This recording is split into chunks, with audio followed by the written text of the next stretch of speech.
Hey guys, and for the good of gaming, I'm Fish Tiger, and I'm Australian, so there are a few differences between games which people from Australia and people abroad get.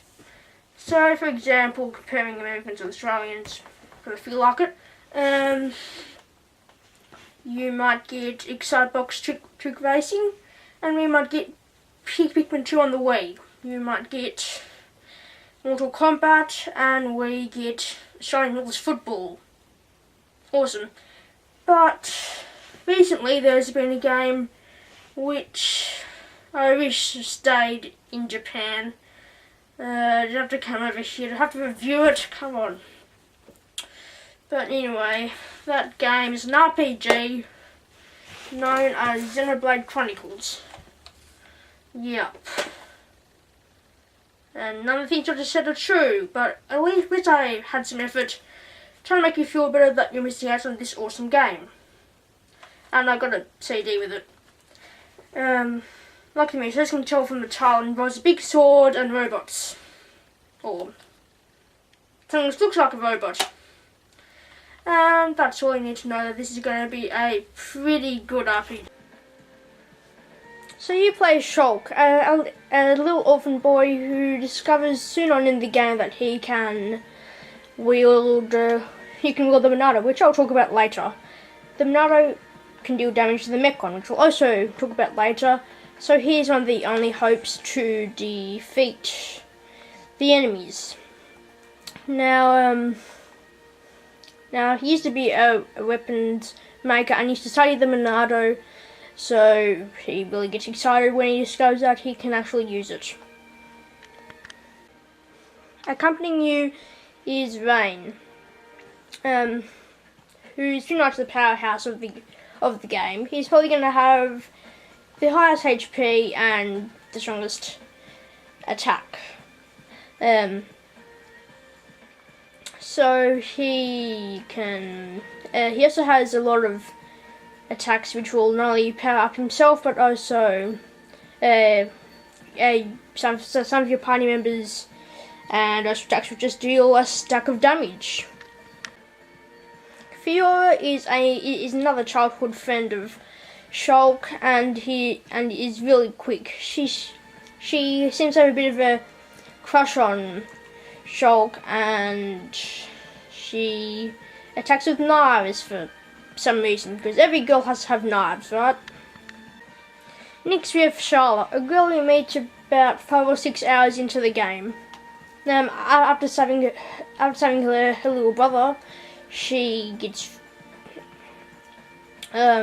she'll join your party, and she's a white mage with a gun.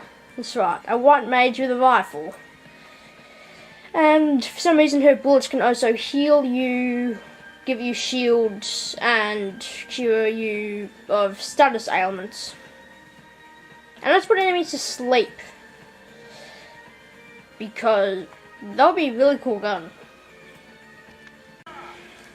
We also have Dunban, the original wielder of the Monado, who we'll be seeing here, and absolutely pwns everything as soon as you get him into your own party, because he's level 20 and your opponents will probably be at level 10. So he absolutely pwns everything, but he soon loses the power of the Monado and eventually loses the usefulness of his right hand. Okay, so the story is that there are these two Titan robot things which have been fighting since the start of time, and that where they were fighting is this big ocean. Now these two things are the only things in existence other than the big ocean, I guess. Well, at least what they say. And basically this battle was just endless. And eventually time caught up to them, and yeah, they were turned to stone, kind of, something like that. But anyway, eventually an entire ecosystem grew inside of them, and I mean, like, it rains and everything in this place. Like certain areas have different climates. There's water, creatures all around, of course, your main character, your party members, the enemies you fight. You know, they're all there. Now, when the story is set, like the main story, not the side story about the big things fighting each other, there's this guy called Dunban who fought off this Mekon army a year before the main story happens again, and eventually he won, but the weapon which he used, which was called the Monado, the only thing that can really harm these things, the Mekon, ended up, he couldn't control it and he lost the use of his right arm. And then we meet Shulk, who, they meet our characters, of course, and all that stuff happens, and the Monado, we discover, can actually see into the future, which is a big part of the fight mechanic and the main story. It pretty much drives the plot.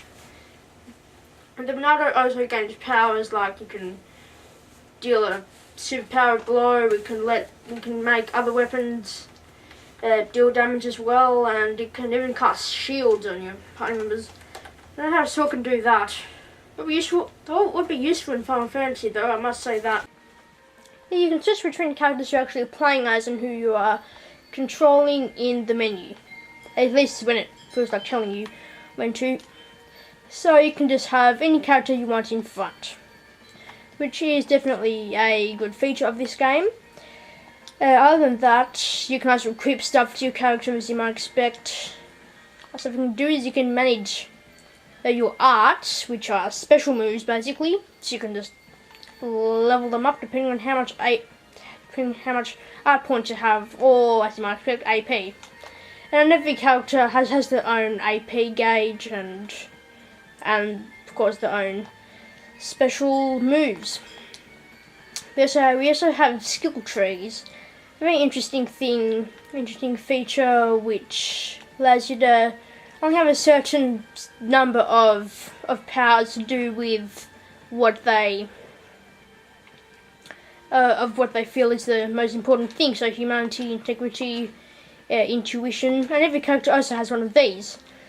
You can also have skill links if one or more characters has so each character can use each character has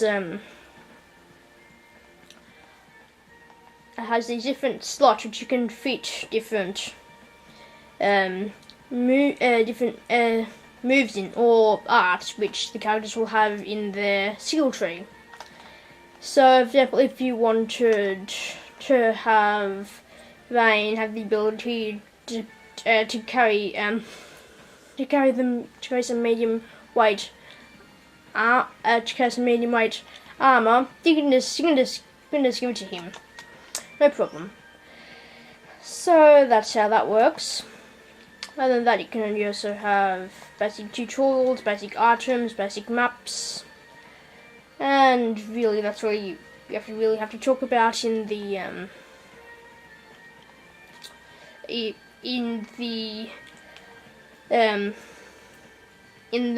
menu.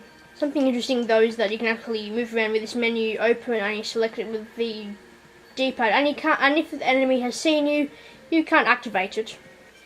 It's great, as you can see right now. Oh no, get away from it in time. Now combat.